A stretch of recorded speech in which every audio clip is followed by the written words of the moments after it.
ሰላም ጤና ይስጥልን ውድ አድማጮቻችን እንደምቆያችሁ ብለናል። የኢትዮ ስፖርት ዩቲዩብ ቻናል ተከታታዮቻችን በዓለም ዳርቻ ያላችሁ ኢትዮ ስፖርትን የምትከታተሉ ሁሉ እንደምንዋላችሁ እንደምቆያችሁ ብለናል። እነሆ ፕሮግራማችን ተጀምሯል። በዛሬ ፕሮግራማችን የአርሰናል የተጫዋቾች የዝውውር ጉዳይ ምን ይመስላል የሚሉትን ጉዳዮች ለመዳሰስ እንሞክራለን። ኦሊ ዋትኪንስ፣ ኒኮ ዊሊያምስ እና ማይልስ ሉዊስ ስኬሊ የተመለከቱ መረጃዎች ወጥተዋል።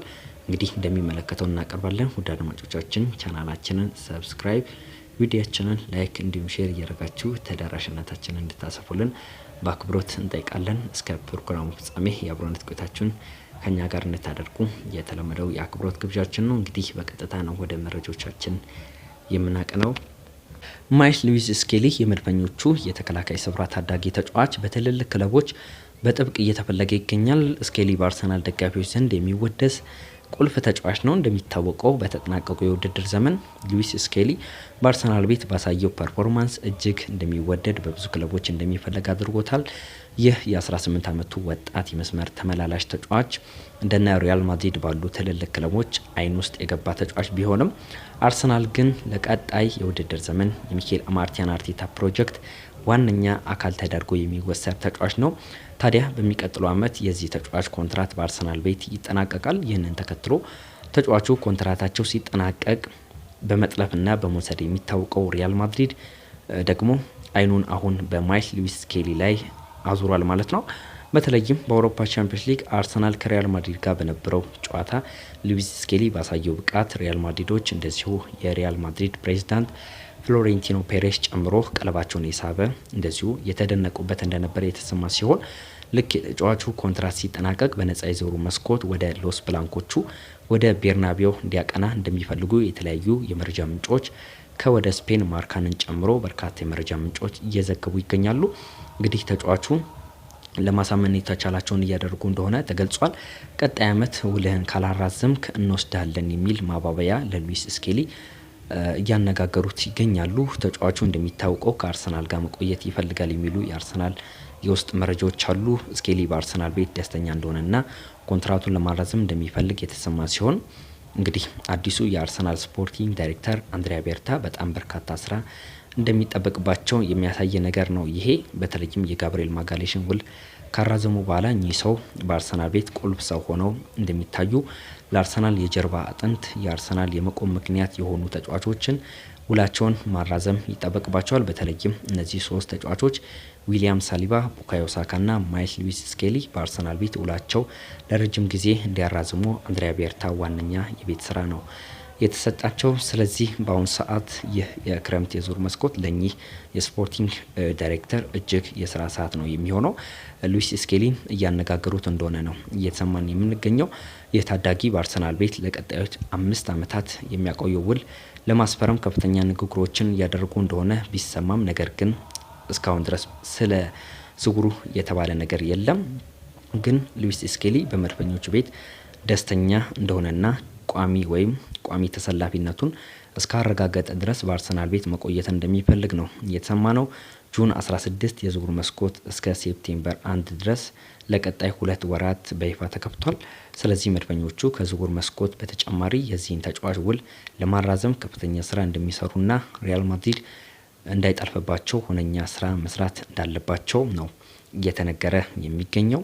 አርሰናል አሁንም የአጥቂ አማራጩ ወይም ደግሞ የሚያስፈርመው አጥቂ በትክክል ለይቶ አለመወሰኑን ነው እየተነገረ የሚገኘው። በተለይም አዲሱ የስፖርቲንግ ዳይሬክተር አንድሪያ ቤርታና አሰልጣኝ ሚኬል አርቴታ ቪክተር ጊዮኬሬሽ ይሻላል ወይንስ ቤንጃሚን ሼሽኮ በሚለው ጉዳይ ላይ ከስምምነት አለመድረሱም ከዛ ባሻገር ደግሞ የጊዮኬሬሽ ሆነ የቤንጃሚን ሼሽኮ የዝውውር ሂሳብ ከፍተኛ ነው የሚል እሳቤ ስላላቸው ምናልባትም ፊታቸውን ወደ ፕሪሚየር ሊግ ልምድ ያለው ወደ ኦሊ ዋትኪንስ ሊያዞሩ ይችላሉ የሚሉ ዘገባዎች እየወጡ ይገኛሉ።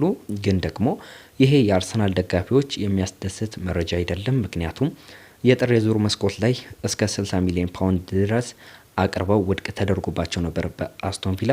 በርካታ ደጋፊዎች ተቃውሞ እያቀረቡ ነበር።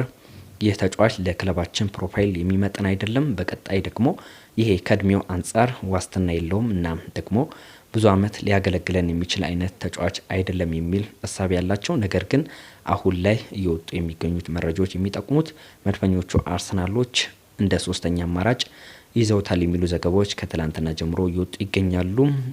አርሰናሎች ኦሊ ዋትኪንስን በራዳራቸው ውስጥ እንዳካተቱት መረጃዎች እንግዲህ እያመላከቱን ይገኛሉ። አድማጮቻችን እናንተስ ምን ታስባላችሁ? ኦሊ ዋትኪንስ ለአርሰናል አጫወት ይመቻል ወይም ደግሞ አርሰናል ይህንን ተጫዋች ወደ ቡድን ስብስቡ ይቀላቅለዋል ወይ? ይህንን በተመለከተ ሀሳቦቻችሁን የሀሳብ መስጫ ሳጥናችን ላይ ልታጋሩ እንችላላችሁ። እንግዲህ ወደ አድማጮቻችን ቻናላችንን ሰብስክራይብ፣ ቪዲዮችንን ላይክ እንዲሁም ሼር እያደረጋችሁ ተደራሽነታችንን እንድታሰፉልን በአክብሮት እንጠይቃለን።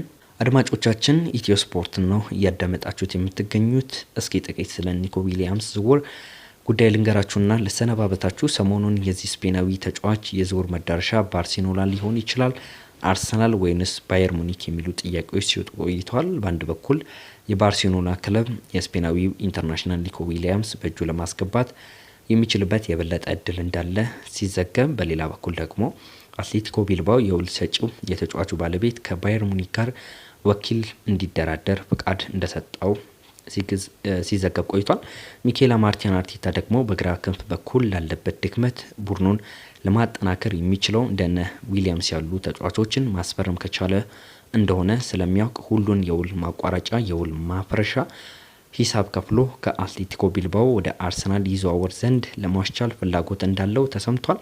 3 መረጃዎች ናቸው እንግዲህ እነዚህ አሁን የገለጽኳቸው ባርሴሎና፣ ባየር ሙኒክና አርሰናል ማለት ነው። የ22 ዓመቱ ኒኮ ዊሊያምስ አሁን በአትሌቲኮ ቢልባኦ እህል ውሃው የጨረሰ ይመስላል። ይህኛው የዝውውር መስኮት በሚከፈተው ዊሊያምስ ክለቡን ሊለቅ እንደሚችል የብዙዎች እምነት ነው። አሁን ከአትሌቲኮ ቢልባኦ አቅም በላይ ነው።